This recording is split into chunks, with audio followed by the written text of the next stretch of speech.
Hello, everyone. Welcome, graduates, and I hope there's a seat behind you. Please have a seat.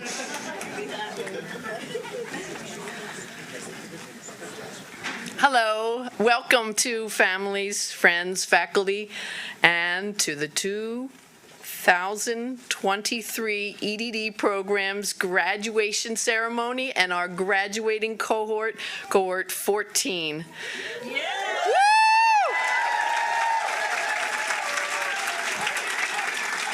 I cannot believe how many people came out for this event, and I am so proud. I'm Barbara Henderson. I'm the director of the program. This has been my 7th year as director, which is hard to believe.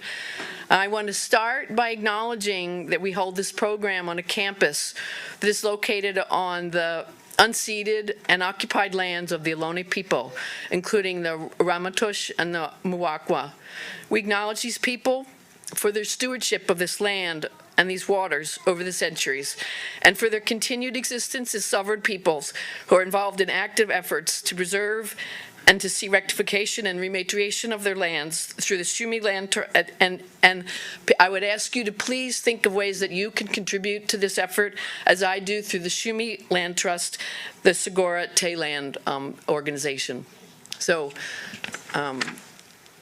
now I want to move on to congratulate this amazing cohort. These group of people who unbelievably applied to this doctoral program in the fall, in March of 2020 and continued their applications after shutdown in April of 2020.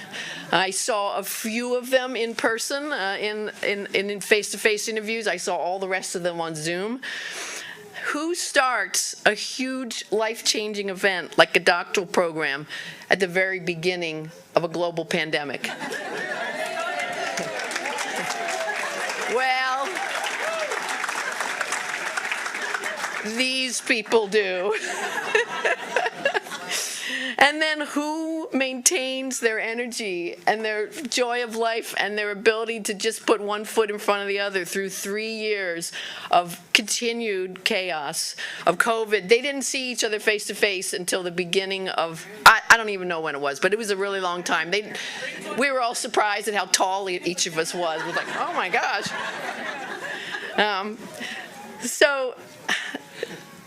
These people are the ones who did it. This cohort 14, these 2023 grads, our newest doctors, you rule. Congratulations.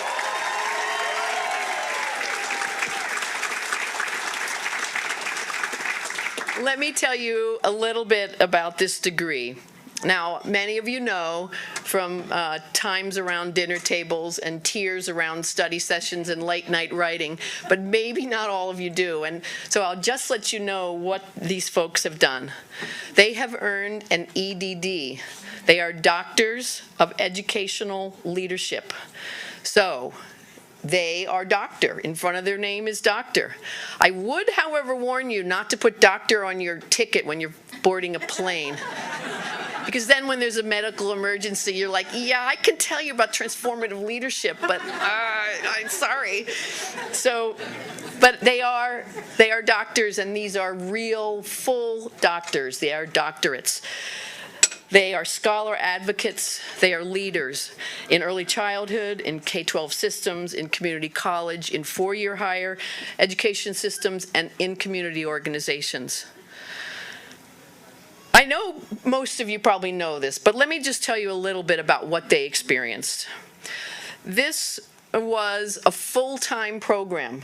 They had to enroll every semester in 9 units of courses, which is a full graduate load. And we didn't even give them summer off.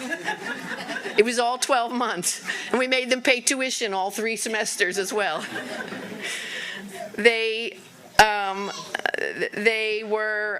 It was an intensive schedule. So the classes were intensive, and it was in 8 semesters that they did this, so less than 3 years. They were working full-time as leaders. They were taking these full-time courses, and then everything else that they did or were trying to do with family, with finances, with health, and maybe a little bit of sleep. I don't know, probably not. There were 3 major milestones that they made it through. First, there was the QE, which stands for the qualifying exam. That was at the end of their first year. It was a major paper that they wrote, and it was submitted to a panel that read it through a double-blind review process, and they passed that. They came with flying colors. Then they wrote proposals and had meetings where they defended them, and then they wrote dissertations and had a final oral exam meeting with that group as well. And then they did all the final things they had to do in their dissertations. They got them edited, they got them turned in.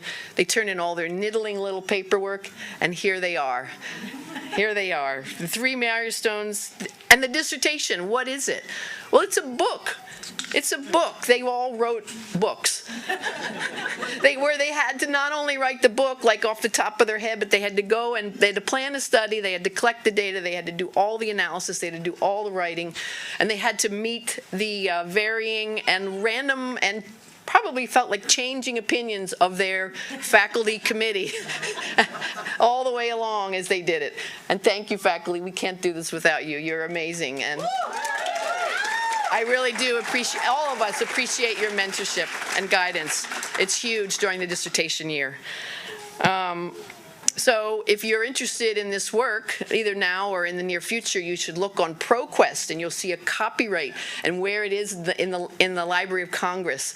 It's a book that they've written, and I really congratulate them on that work. Their cohort held them together. Their smarts, their perseverance, their compassion, their wisdom as leaders, their thinking as problem solvings, their advocates that allowed them to get this far. These folks are our heroes. They are our leaders of the moment, and they are our rising leaders of the immediate future. Cohort 2023, cohort 14, you did this.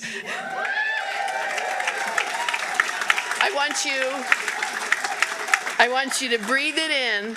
Nobody can take this away from you. Here you have the love and the compassion for yourself and for all that you have done and for all that you just couldn't do over the past 3 years and for all that you might still have to finish in the next 6 months or so. So I want you to celebrate yourselves for this degree, for this day, for being together, for who you are, and for what you do. Again, I present to you the graduating class of 2023, doctors all.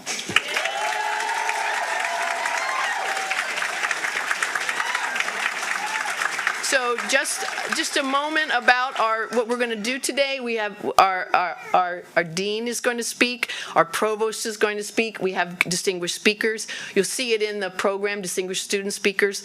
And then we're going to do the hooding, and I'll just saying something about the hooding because we're doing it in it was a way suggested by a couple of cohorts ago. We're decolonizing the hooding ceremony, and students are deciding who is stepping up to the stage to help hood them. It's often their faculty member, but it's often someone important to them in their lives. So there'll be kind of like a little bit of a scrum as each person figures out who's hooding them, and we come up here and we give you time to take photos and that sort of thing. So just be ready for that. And I also want to thank Alicia Solar. She is the one who organized this event and did 9 million things in the background and the foreground to make it go today. Thank you, Alicia, for everything you do for these events and for everything in the program. And thank you as well to all our faculty who came today to celebrate you and for some of them to speak and for some of them to hood you as well. All right, let's enjoy the day and let's see. Let me check the program to see what's happening next. Oh, it's our provost, Dr. Amy Tsuyoshi, provost of San Francisco State University. Thank you. Thank you, Dr. Tsuyoshi. Hi, everyone. Good morning. Big congratulations to all the graduates here today. You did it. Juggling family, jobs, your own well-being, and a global pandemic. The very choice of making a profession in education administration requires tremendous courage.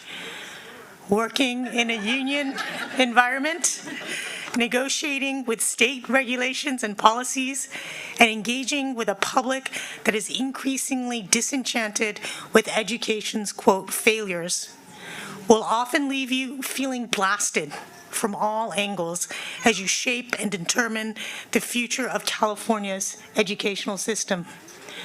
Particularly in this current climate, the job is harder than in the past. It is not just the teacher shortage, a teacher demographic that doesn't well reflect a majority BIPOC students, and the half a century of long defunding of public education. We are in the midst of a vast cultural shift in which gender is being redefined, mental well-being is prioritized, sexual harassment and racism is no longer endured. Students are insisting that we use, quote, they pronouns, give trigger warnings, and tension between academic freedom versus students feeling safe is heightening nationally.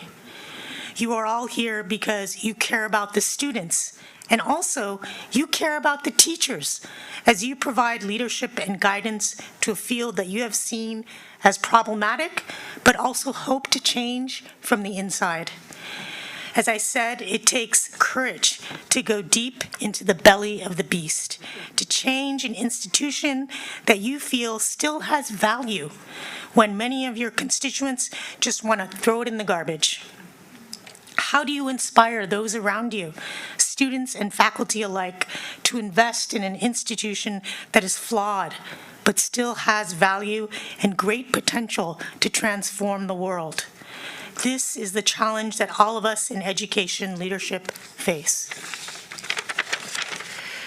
We must stay strong, restrain our impulse to yell or run away, and always take the higher ground, even as our detractors hold the loudest voice in the room.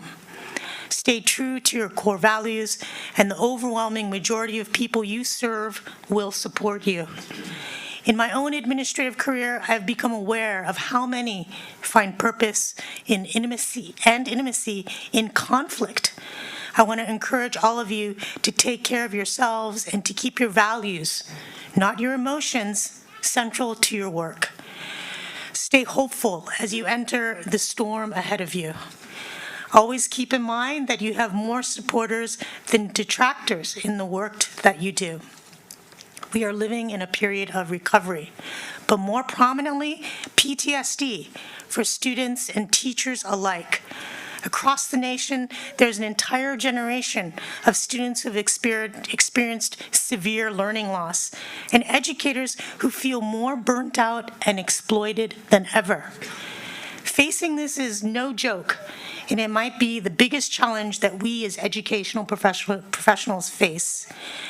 I wish you all the incredible strength as you take on solving one of our nation's most urgent social problems. The gravity of the work ahead of you cannot be overstated. Take your degree and apply that all you have learned as you embark on transforming the field of education and the very future of California and the nation itself. Thank you, and congratulations to all of you.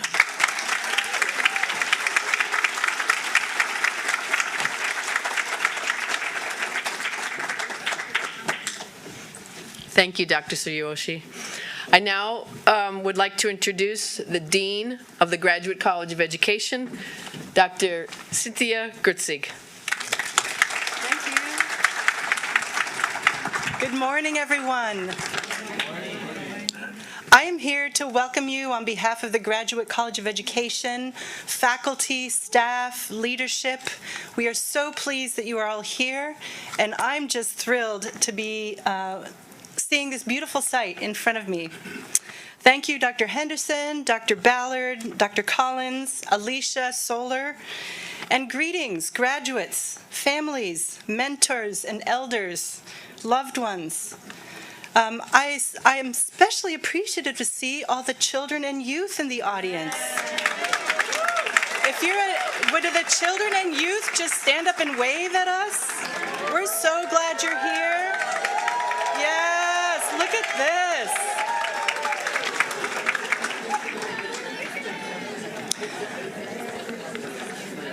And thank you, Provost Suyoshi, for your comments. That was just sobering and hopeful for all of us. I like the idea that I'm going to build on what Dr. Henderson started, because I think to understand more context of this program helps you really appreciate the accomplishments of the day. The Graduate College of Education is here to develop transformative and visionary educators, clinicians, and leaders for social justice, to effect change for good across the Bay Area and beyond, and to create an engaged and productive democracy. Seeing you here, EDD Cohort 14, affirms this commitment of ours. I want to say a few words about the distinction of the educational doctorate in the California State University and the EDD that you've earned.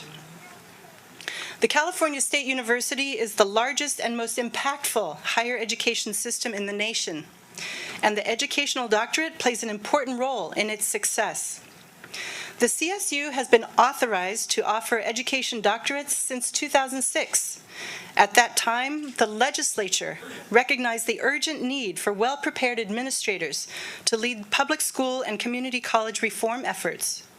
There are now 15 educational doctorate programs in the CSU, and ours here at SF State was one of the first to be established, with a clear focus on equipping skilled educators to lead institutions with equity, expertise, and effectiveness. There are usually about 75 students in our doctoral program spread across 3 cohorts.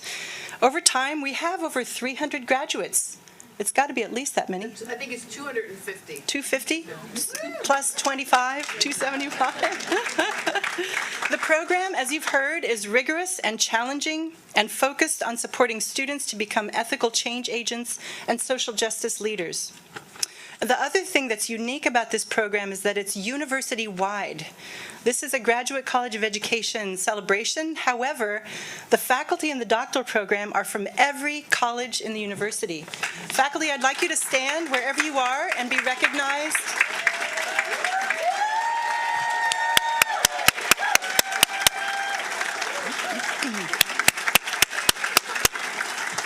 The university loves this program. The university contributes to this program, and all of the faculty really represent a breadth of study and scholarship that is unique. And to quote from this year's annual report, which I just read, our students feel that the program has broadened their understanding of education in the United States from the local to the systemic, has clarified their understanding of and commitment to their work as leaders of change in their institutions and beyond, increased their ability to articulate their vision and their credibility as visionary leaders, and has increased their network of allies in advancing their agendas for change. So to complete this program, as you have done, is to grow in knowledge and power and, as the Provost reminded us, responsibility. I am looking forward to hearing from our other speakers today and to seeing each of you signify your accomplishments by being hooded. And I welcome you as colleagues in this important and critical work.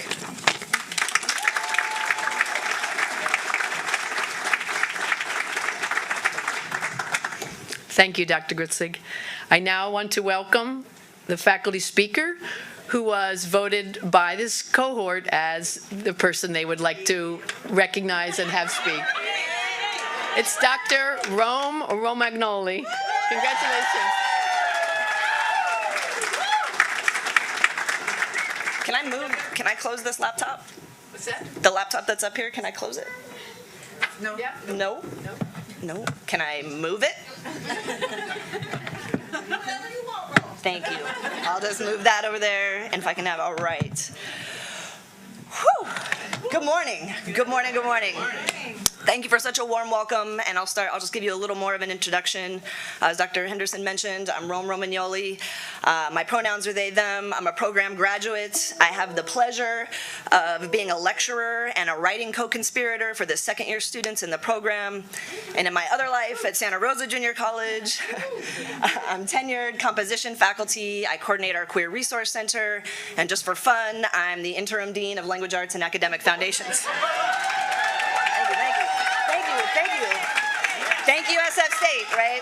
Absolutely, right? And just off top, I feel so profoundly grateful and deeply humble mildly anxious at being nominated to be your faculty speaker today. So thank you for the invitation. I feel held and cared for, and that is just invaluable. So thank you. I feel that. And so before we nerd too hard together, I would like to nerd. But first, I do want to, just like previous speakers, to just pause on this moment and just sit with the awe that I have for each of you sitting up here, right? Like, that you are able to accomplish this tremendous feat for yourselves, for your families, for your communities, for all of our schools, right? And just for that context, right, that y'all, in August of, right, you all started, I think, in August 2020, right at the beginning, right? And just remember what that was like. It was like when we knew the least and feared the most, right? It was like the scariest moment. And also right in the middle of a massive global uprising against anti-Blackness and other forms of racist violence, right? That was the conditions in which you all took on this work. And as we see, right, the backlash or the white lash to that global movement of multiracial solidarity continues, right? Not just in the trend of predominantly white men carrying out insurrections and mass shootings in schools and malls and churches and nightclubs and grocery stores, right? But also in the realm of policy, right? Where we see the proliferation of legislation banning critical race theory and criminalizing LGBTQ plus existence, right? And second-year students had to remind me just last week that we don't live in a blue bubble here. Like, some of us get tempted to think that we live in a liberal space in California and we don't have to worry about this, right? Right? But just in California, we've seen Yorba Linda unified, Visalia unified, Paso Robles Joint unified, Temecula Valley unified, Ramona unified, and Newport Mesa unified, collectively passed 7 different measures restricting instruction about race, right? There have been more than 400 anti-LGBTQ plus laws passed this year alone in the United States, right? And anti-trans policies are creeping into California schools as well. The California Community Colleges Athletics Association just in the last several weeks passed a harmful policy targeting transgender community college athletes in our state. All of this going on in the world, and y'all wrote books. Y'all somehow still wrote a book, right? Collected data and did that. It is truly remarkable, right? And so I would like to just, again, I wanted to pause on that for a minute, but now I would like to nerd with you all for a little bit, if that's okay. That's all right? All right. Permission to nerd. Okay, we won't forget the heart, but we'll start with the brain a little bit, because I think one of the most transformative opportunities that we have during our time in this program is the invitations that we get to be in interepistemic dialogues, right? Come with me for a minute. I'm gonna come back down, right? Because epistemology is just an annoying and confusing term we use in academia instead of just saying ways of knowing, right? Ways of knowing. So some examples of epistemologies, of ways of knowing, that show up in research conducted in this program include indigenous ways of knowing, right? Black feminist thought or black feminist ways of knowing. We have epistemologies of disability, and some of the epistemologies that I move in are queer and trans epistemologies or ways of knowing, right? And all of this recent legislation banning CRT and queerness in the classroom is really about banning black, brown, indigenous, and queer ways of knowing, right? That's what that's about. And just for me, I can't help but wonder, like, why in this moment? Right, like, why is there such violent fervor to ban our books and bodies and our art and our health and our history? Just like, particularly for transness, right? Like, what exactly does the very existence of transgender people threaten? Have you ever really thought about that? Right, just think for a second. Like, what aspects of reality are troubled by transness? Right, and I don't want to take up too much time, so spoiler alert, if you think deeply enough about it, you're gonna arrive at colonialism, right? That trans existence shakes the very foundation of white, cis, heteropatriarchal, capitalist imperialism, right? By problematizing one of the most normalized forms of inequality in our society, the gender binary, right? So the lie that gender is a rigid and permanent binary is perpetuated because it protects that particular hierarchy of power that is so pervasive. It infiltrates our families, our languages, our labor, our care, our leadership, our restrooms, and virtually every other aspect of our lives, right? And the trouble with transness is that we trouble the very fabric of how our society has been organized around gender. right down to what types of chores and toys and possible futures we assign to our children, right? So this is why defenders of the status quo are fighting with so much vitriol to dispose of trans people in history. That this is what underlies the demonization and the criminalization and the medicalization and the structural abandonment that we face as trans people.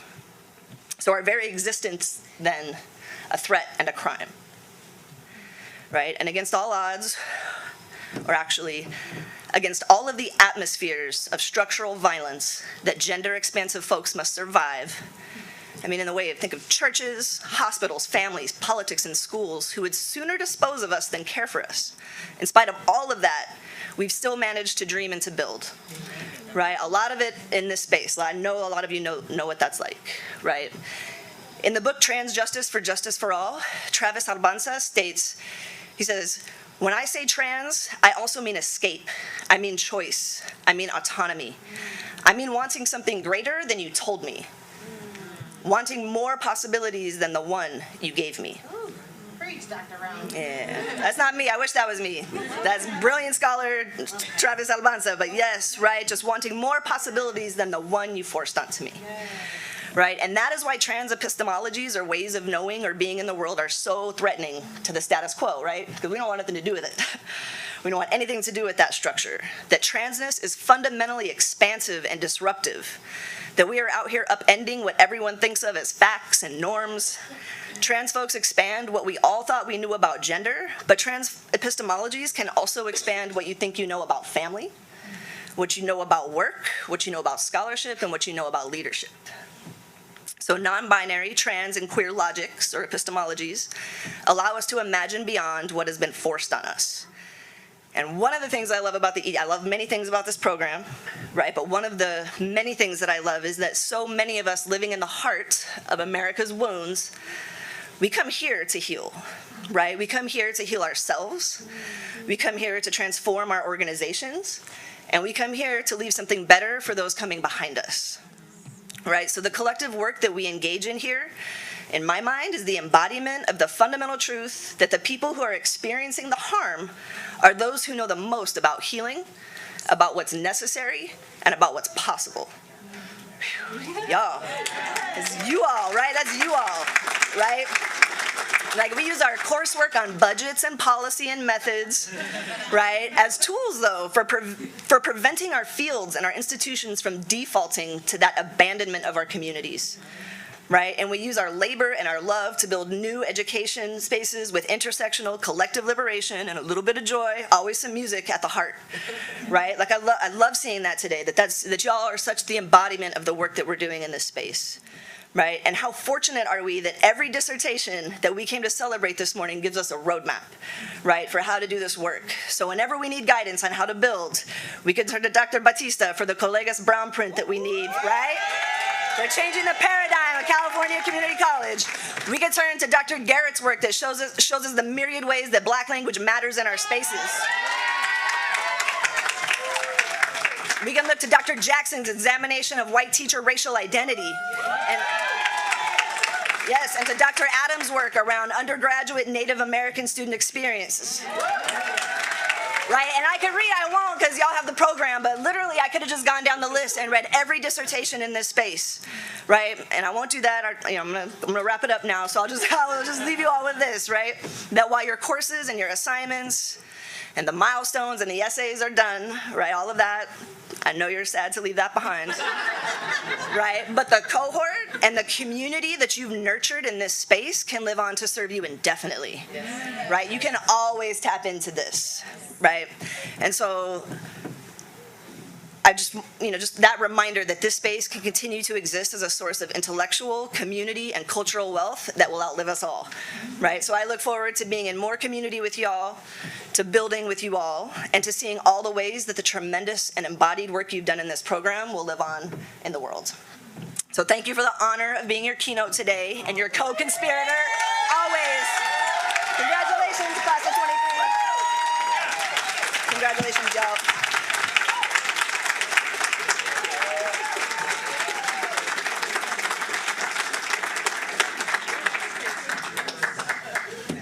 Oh, my Lord. you, Dr. Rome. That was slay, right? Is that the right word? Fire.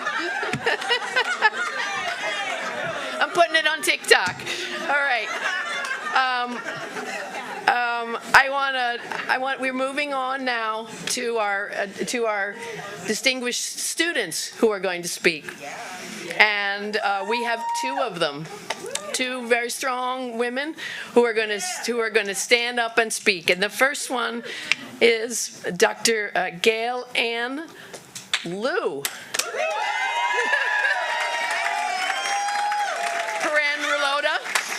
And she is our distinguished student.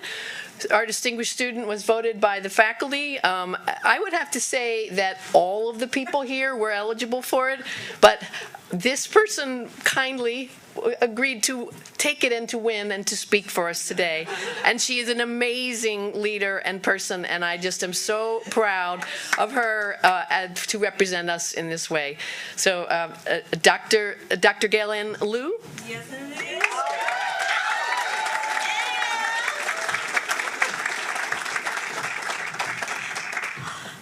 Good morning, everybody. I'm just going to take this all in right now. I had the honor, I guess 2 weeks ago maybe, of presenting within the Colegas organization. And it was over Zoom, and every screenshot that I got, like, I did not look right. So I'm going to take it in. I'm going to smile. So I can have those pictures later. In the spirit of what Dr. Henderson said earlier of decolonizing our hooding ceremony, I'm also going to invite to the stage my husband, Sam Liu. In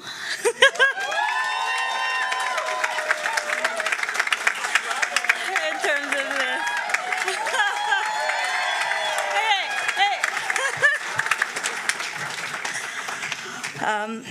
And this one is special. The reason why I decided to bring San up here was because, in actuality, both of us were nominated by our loving chair, Dr. Alison Tintianco Cubales. And yeah, she's amazing. Right now, this moment is really special. My dissertation starts off with love. And so right now in this room, I'm feeling all the love, especially with our family, our friends, our ancestors in the room, and most importantly, our kids and our youth.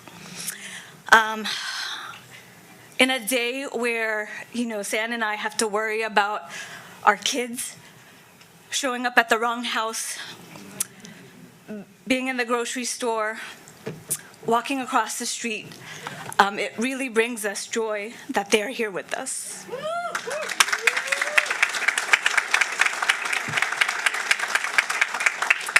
And in actuality, this Distinguished Student Award is special with both of us being nominated because, as earlier from Dr. Rome had said, when we entered this program, it was a scary time. We were entering a pandemic with everything going on in the world. I think our moment, what we were feeling, right now evenly, is anxiety and fear. And so to be able to do this program with my husband was very special. To be able to do this program with my cohort mates was really special because in the midst of this, all this chaos was going on. And with every moment of wanting to stop out, drop out, not continue, we got to do this together.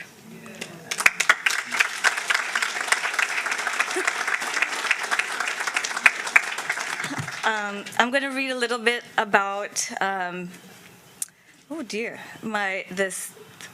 this award and why it was really special for us.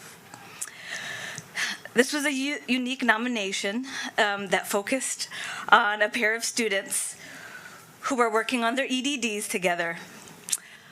We understand that this is unorthodox, and it goes against naming a single student as an awardee. But our chair decided to go against this decision and celebrate a unique partnership. This award recognizes students, all of us, not just Ann and I, the work that we do as service providers, and also our scholarship to the community and our engaged scholars. This achievement is also about how we work together and practiced authentic caring. Whether it was over Zoom in our small boxes late at night while we were crying and writing, or when we were together in study hall in our 998 class. We can attest to the imperfect process of our educational journeys, right? I am the queen of turning in my assignments in at 11:59. And our journey through this process and the systemic challenges that we all had to face together, but we endured and we did it together. Our relationship as husband-wife, as family, being in community with together is a testament of our long-lasting change in education. For all of us, along with raising a family together, we have all dedicated our lives to supporting students who have been marginalized in our education system. I'm happy to be here and accept this award, but honestly, this award was for all of us. When we do this work, we do it together, not singularly, and we do it dragging each other across the line. I want to end with, I love you all. I hope we can continue to love each other as we go after this education journey. Thank you for inviting both of us.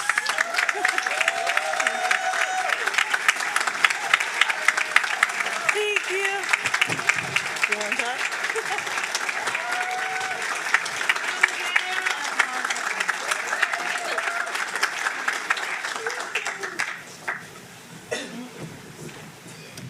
Thank you very much. Our next speaker, our next student speaker, was elected by her cohort. It's Dr. Erica Bosky.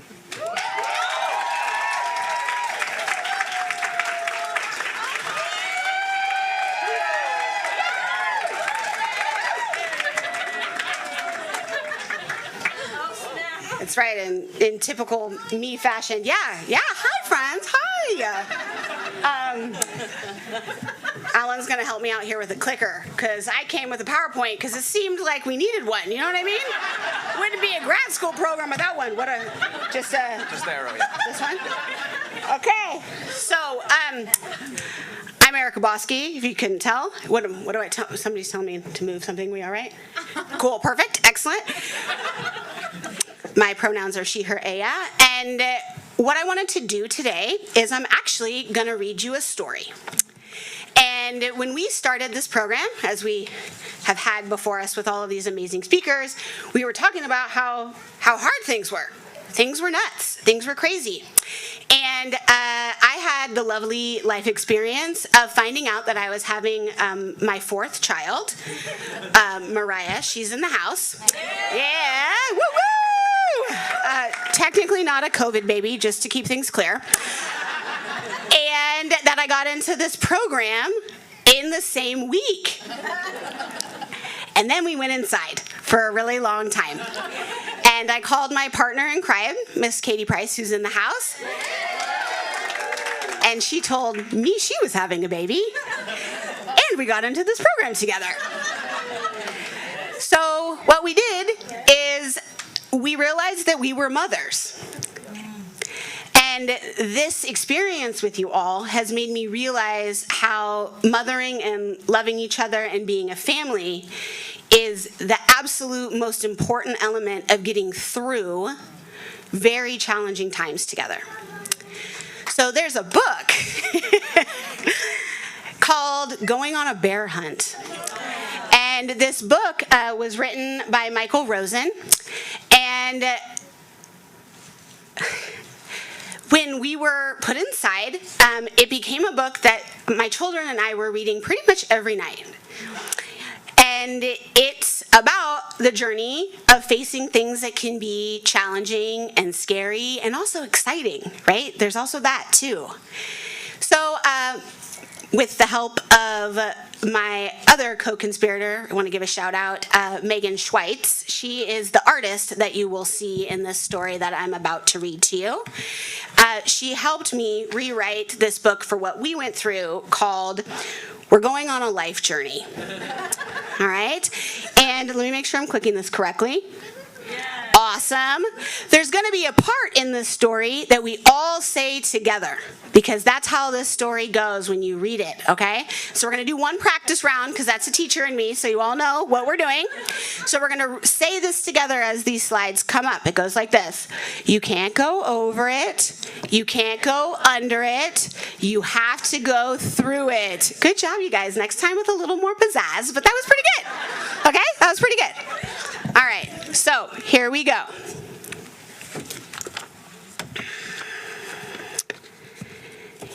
You thought everything was going according to plan as we all got accepted into this program with plans to change education and the world. Then our worlds changed forever. We faced loss, fear, lifestyle changes, and so many unknowns. You can't go over it. You can't go under it. You have to go through it.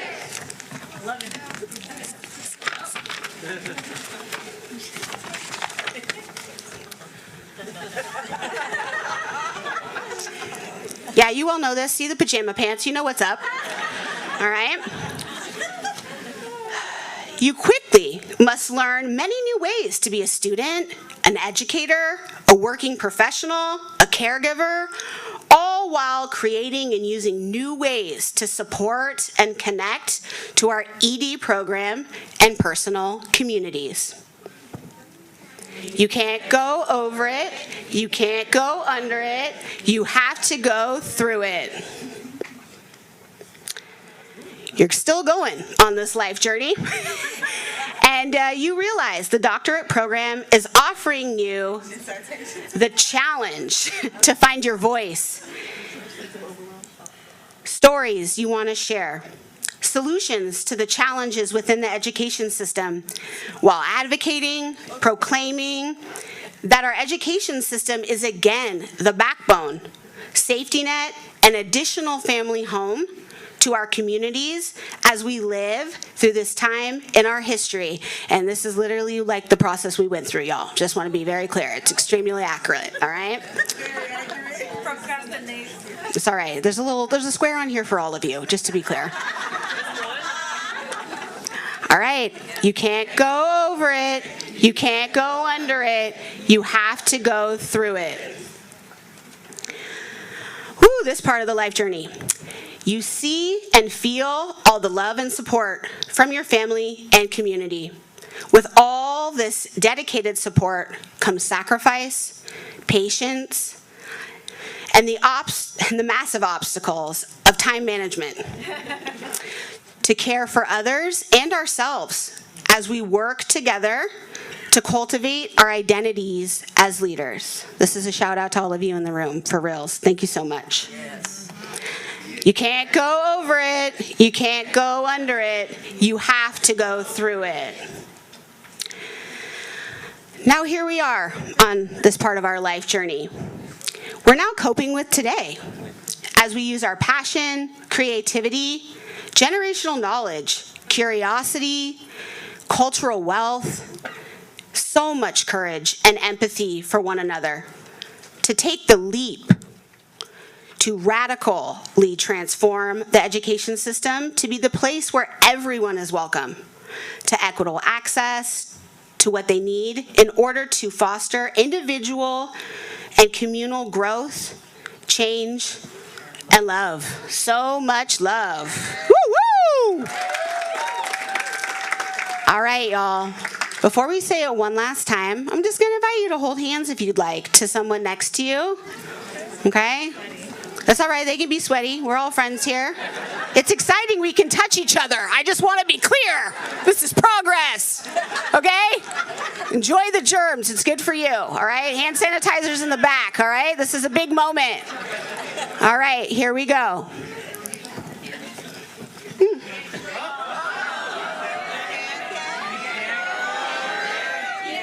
Go. Oh, wait. Take two. This is real life. This is just like the pandemic, you guys. You got to practice things a couple times. It's great. All right, one last time. You can't go over it. You can't go under it. You have to go through it. Yes, clap for yourselves. I just want to say really quick how much I love and appreciate all of you for supporting me getting through this. And congratulations to the class of 2023.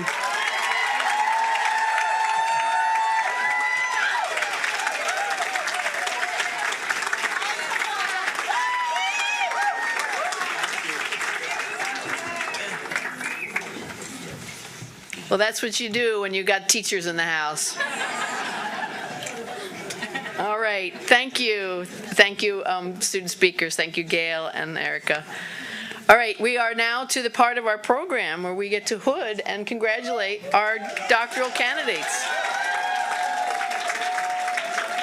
So I will stay in the MC role here, announcing each person's name, their dissertation title, and the members of their committee. And then it's alphabetical, so you'll sort yourselves out and come up here on the stage with these X's, right, Alicia? You'll step up on the stage, and there's 3 X's for you to stand, and then the 2 members who probably were going to hood you to stand. So we begin with, isn't the alphabet wonderful, Jacob? Congratulations to Jacob T. Adams, Dr. Jacob T. Adams.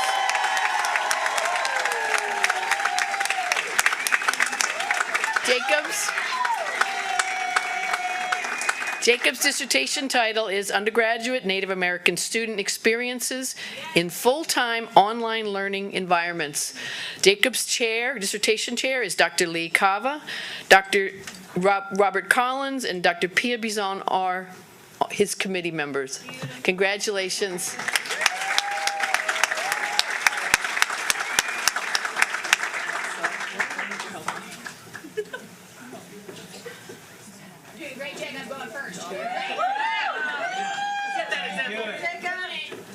Yes.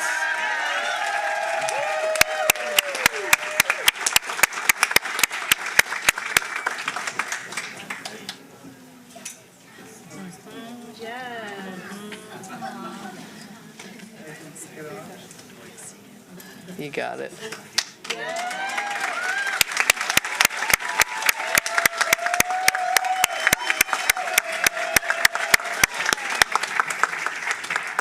If I could shake your hand as well. Yeah. Oh, thank you so much.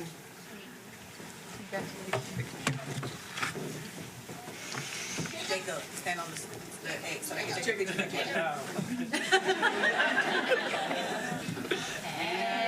All right.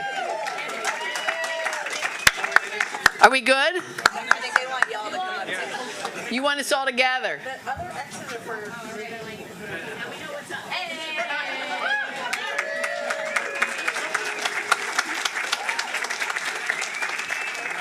All right.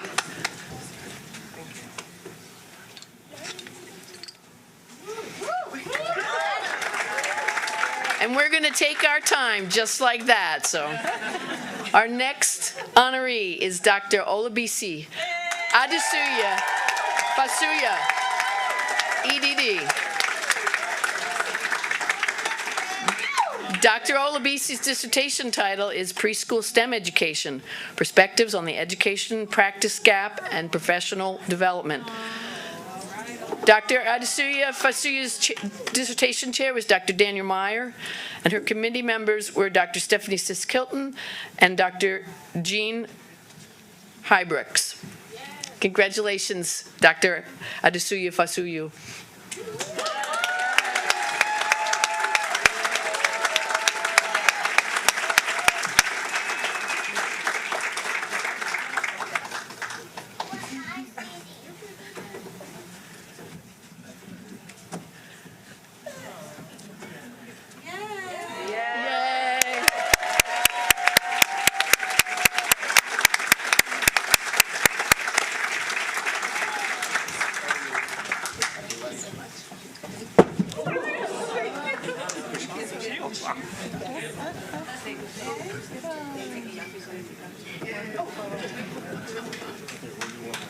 Yeah, one like that. We'll do two. Shake the dean's hand, too. Yeah.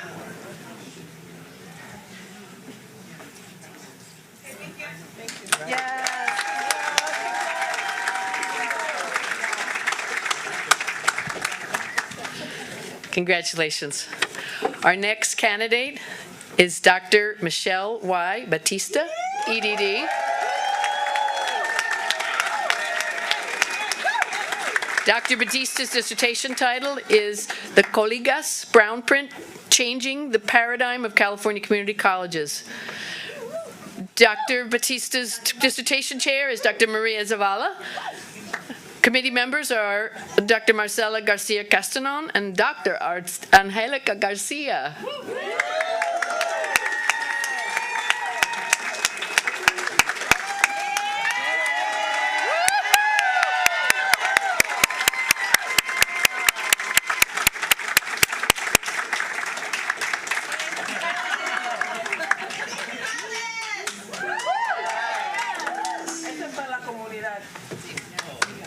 De la corazón, por todo el coraje que demostraste haciendo tu disertación.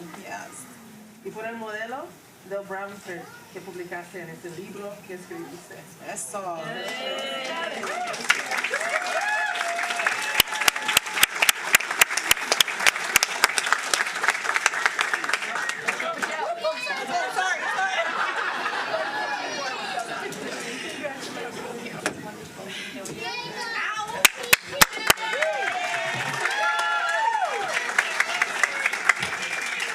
Our next candidate is Dr. Erica Black, EDD.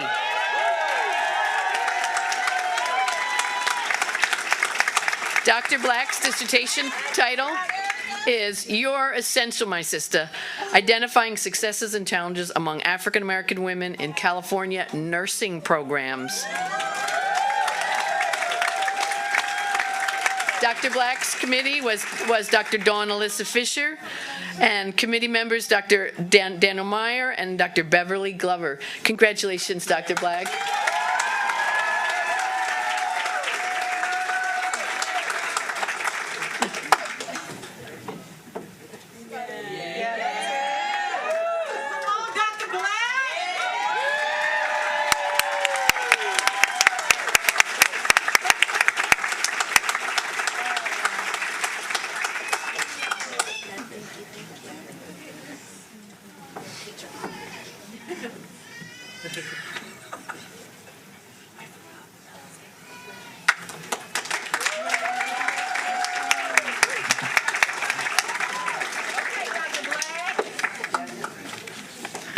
All right. Our next doctor is Dr. Erica Bosky, EDD. Dr. Bosky's dissertation title is Care for Us First, Experience of New TK-12 Teachers Performing Heart Work and Providing Trauma-Informed Teaching. Dr. Bosky's dissertation chair is Dr. Sharia Taylor. Committee members are Dr. Daniel Meyer and Dr. Sonia Lenz Rashid. Congratulations, Dr. Bosky.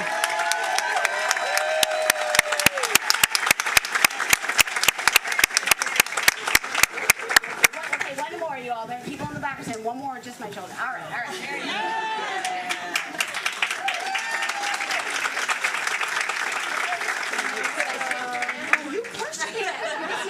go. Yes!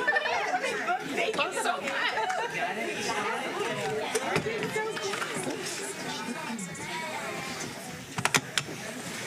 Oh, our next candidate is Dr. Leah Catching, EDD. Dr. Catching's dissertation title is Policy Analysis for Reform, a three-pronged analysis of transitional kindergarten policy in California. Dr. Catching's dissertation chair is Barbara Henderson, PhD. Her committee members are Dr. Sheldon Jen and Dr. Ashley Williams. Congratulations, Dr. Catching.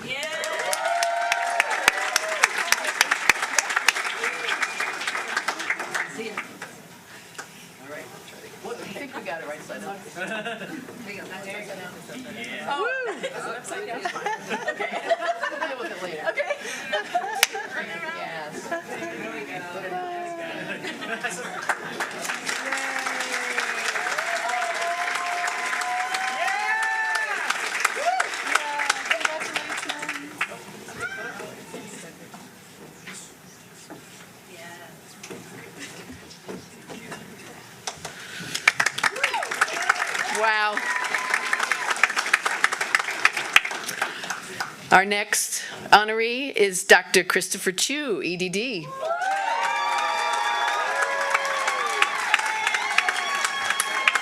Dr. Chu's dissertation title is Who Cares? Examining caring and validating relationships between students and financial staff. Dr. Chu's dissertation chair is Dr. Jeannie Stowers, one of the founding members of the EDD program. And Dr. Daniel Meyer and Dr. Scott Klein are on Dr. Chu's committee. It didn't get blown out in my 20s. Like being knighted. I know. Congratulations, Dr. Chu.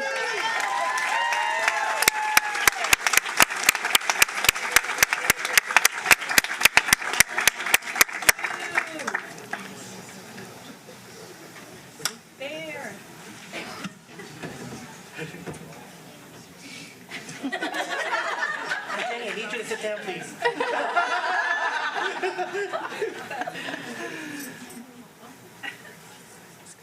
Can I shake your hand? Yes, yes. Can I get one if I can? Just like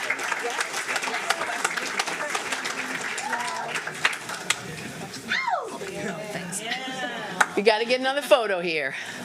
Aww. Congratulations.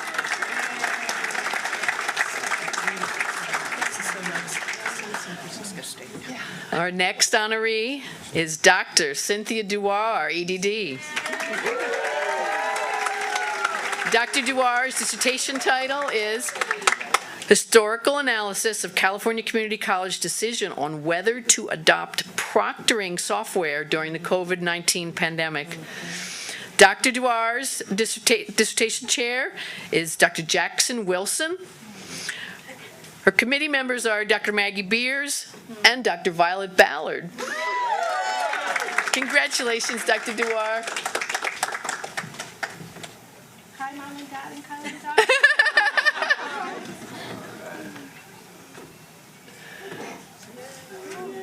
Yay!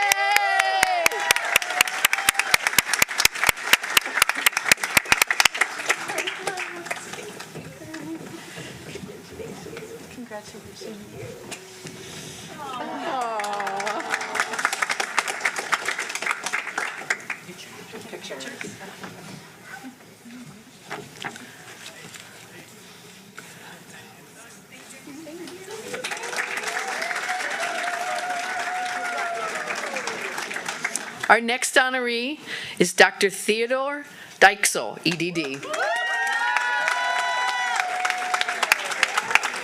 Dr. Dyksel's dissertation title is Rewriting Our United States History Books. Dr. Dykesel also expanded his family during this degree program. Dr. Dyksel's dissertation chair is Dr. George Barganier, with committee members Dr. Rob Collins and Dr. Landon Hill.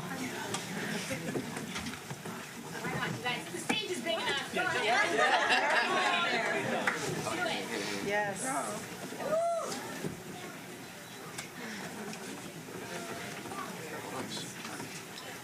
Aww.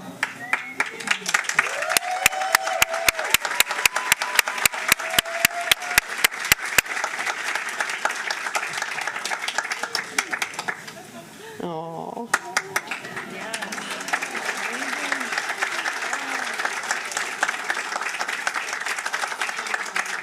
Rewrite that history. Yeah, rewrite that history. Yeah.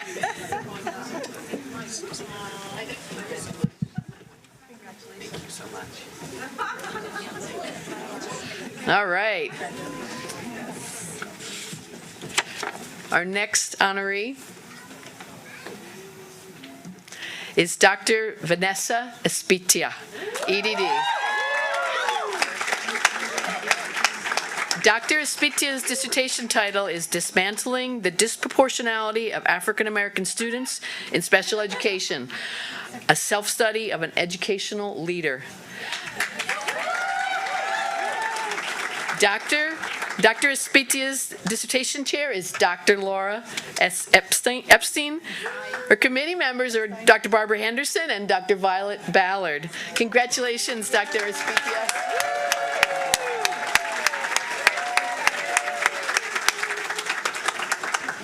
I wish my dogs were here.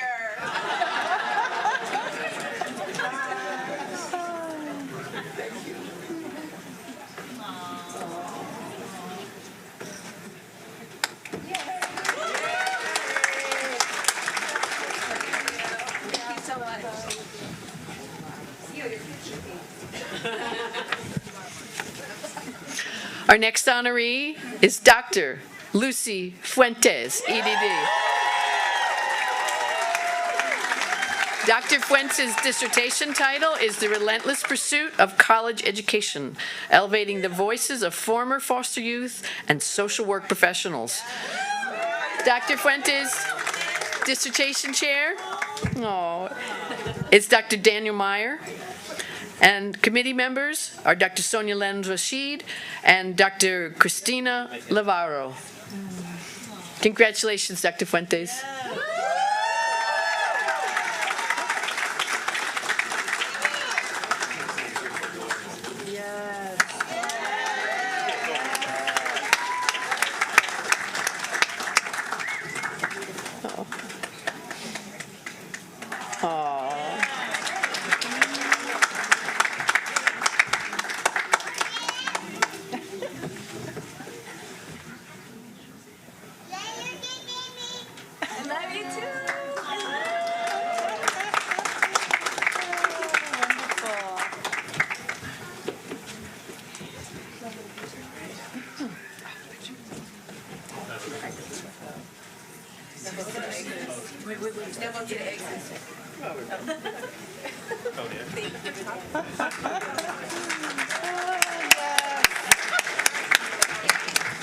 Okay. All right, you do it. Our next honoree is Dr. Cookie Garrett.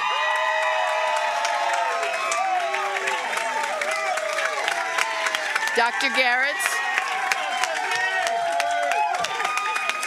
Garrett's dissertation title is Sue Me. I'm rooting for everybody to speak Black English, Black language matters.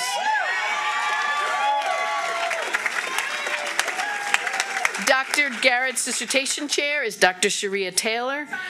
And Dr. Garrett's committee members are Dr. Trevor Getz and Dr. Landon Hill. Congratulations, Dr. Garrett.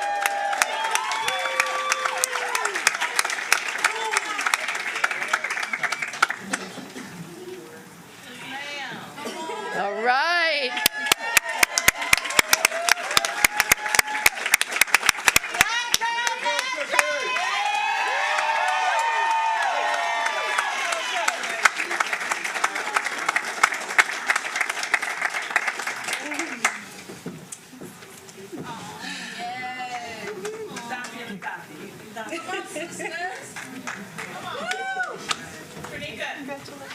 Did they get the picture? Get that picture. Congratulations. Our next honoree is Dr. Michelle Hammonds, EDD.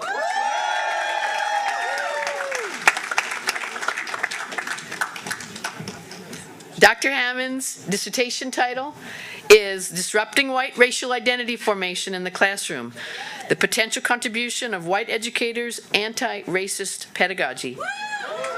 Dr. Hammond's dissertation chair is Dr. Trevor Getz, and committee members are Dr. Mina Kim and Dr. Nicole Evans. Dr. Hammond is being hooded by Dr. Laura Lissy Wagner.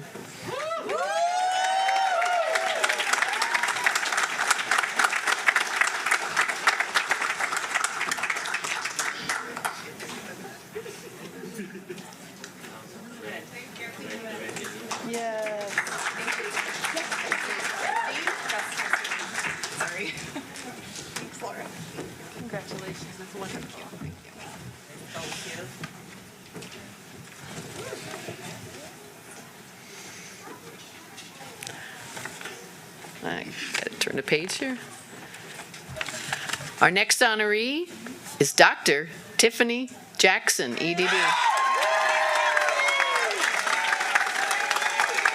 Dr. Jackson's dissertation title is An Examination of the Impacts of White Teacher Racial Identity and the teacher credentialing on African American racial identity. Dr. Jackson's dissertation chair is Dr. Abul Pitra, and committee members are Dr. Trevor Getz and Dr. Macheo Payne. Congratulations, Dr. Jackson. Abul is here.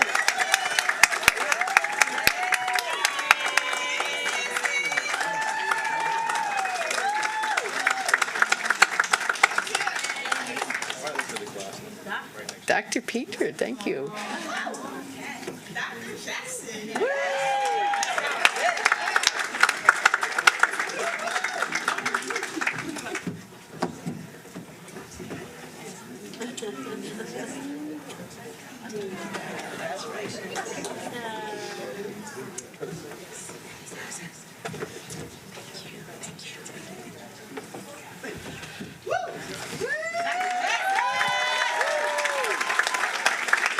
Our next honoree is Dr. Justin Lindsay, EDD.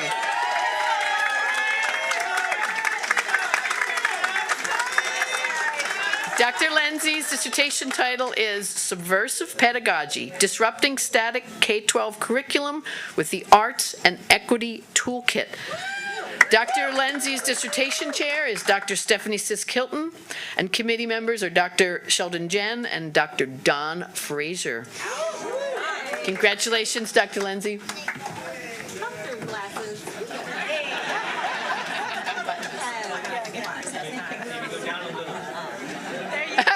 got it.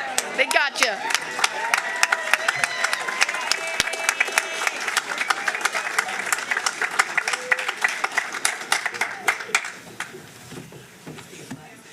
Okay. Handshake. Congratulations. Congratulations.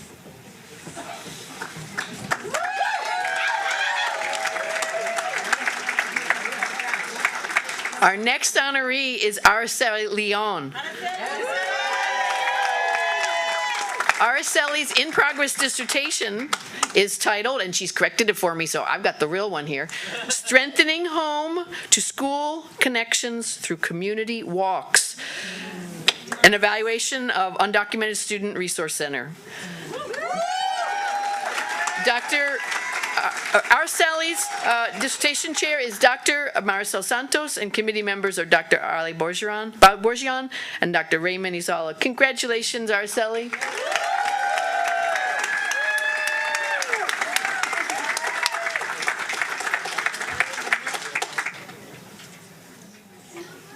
We're mom and dad. Yes, you are. Awesome. Do you want to use, congratulations. Do you want to use stairs? Yes. All right. Our next honoree is Dr. San Liu, EDD.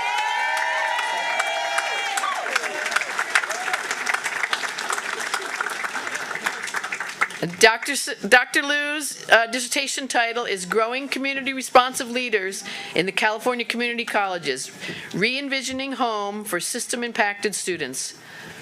Dr. Liu's dissertation committee chair is Dr. Alison Tintiango Cubales, and committee members are Dr. George Barganier and Dr. Rome Romagnoli. Congratulations, Dr. Liu.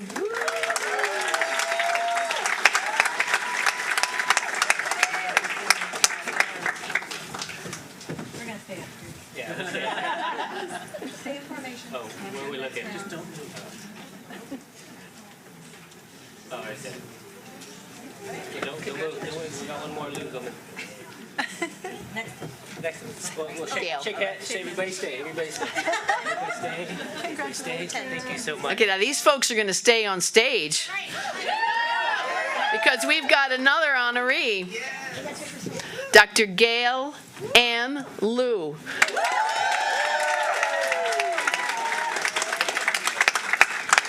Dr. Rulota Liu's dissertation title is With Love, Disrupting the Dehumanization of the Justice System Impacted Students in the Community Colleges.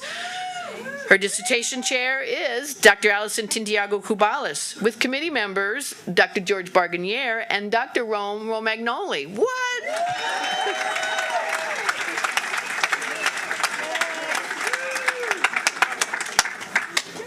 How do people go through this program together and still be smiling up here? Thank you.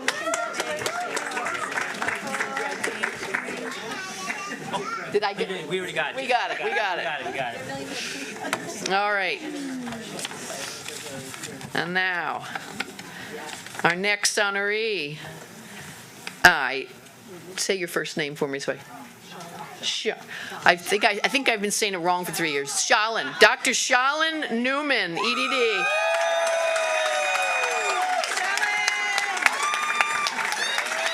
Dr. Shalin Newman's dissertation title is Equity Consciousness, a case study exploring pre-service teacher equity thinking in synchronous hybrid teacher preparation, which we've seen a lot of these past couple years. Her dissertation chair is Dr. Trevor Getz. Committee members are Dr. Stephanie Sisk-Hilton and Dr. Maria Zavala. Congratulations, Dr. Newman.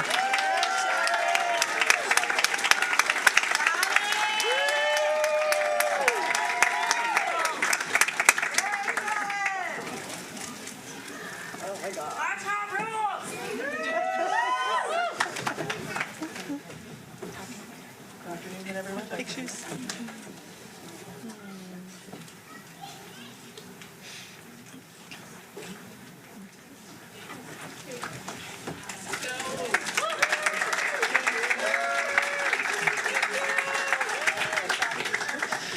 Our next honoree is Dr. Katie Price, EDD. Dr. Price's dissertation title is The Abolitionist Potential of Critical Creativity, an inquiry about the impacts of theatrical performance for Title I students. Dr. Price's dissertation chair is Dr. Shukyana Chakrabarti, with committee members Laura Wyeth and Dr. Daniel Meyer. Congratulations, Katie.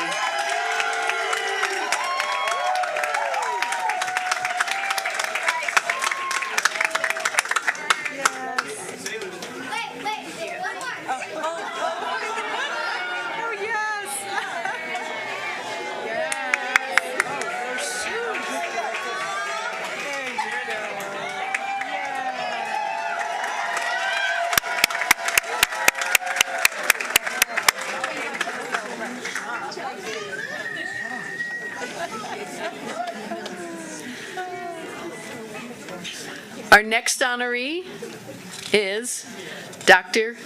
Cassandra Talbot, EDD. Dr. Talbot's dissertation title is Reclaiming the Story, Youth Participatory Action Research in the Rural Social Studies Classroom.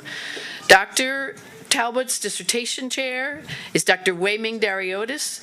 Committee members are Dr. XY Desai and Dr. Brad Fogo. Congratulations, Dr. Talbot.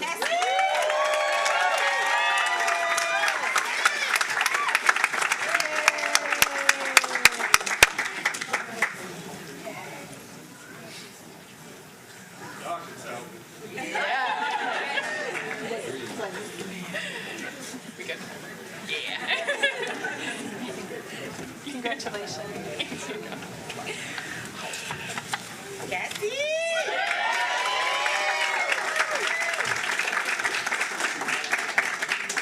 Our next honoree is Dr. Ulash Thakur Dunlap, EDD. Dr. Thakur Dunlap's dissertation title is Understanding the Lived Experience of Students of Color in Graduate Counseling Education, Implications for Educators and Leaders. Dr. Thakor Dunlap's dissertation chair is Dr. Julie Cronister, and committee members are Dr.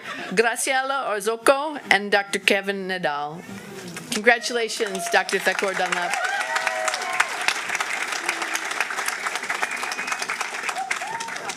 Okay. Put together, okay. Put together.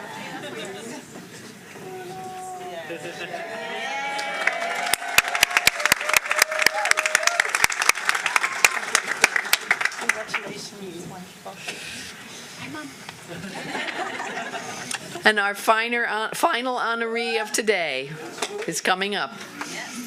It is Dr. Wendy Tobias, EDD.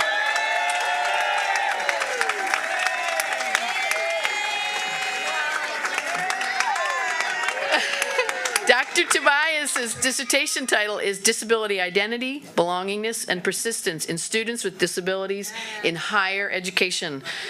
Dr. Tobias's dissertation chair is Dr. Julie Cronister, and committee members are Mayumi Hajiwara and Dr. George Selou.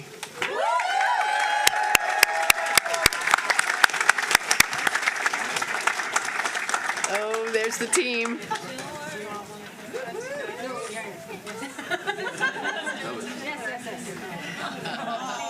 Aww.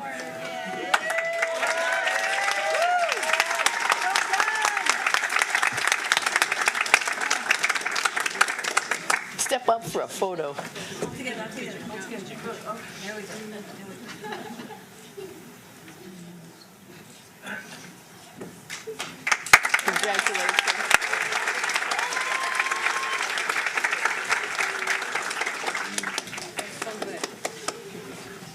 Well done. So proud of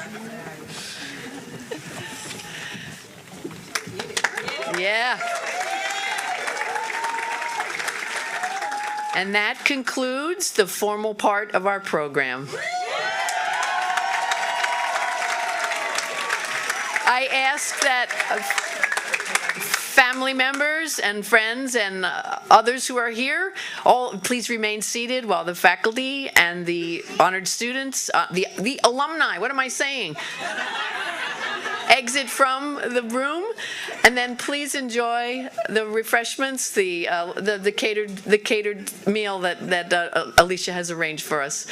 So thank you very much, and congratulations again.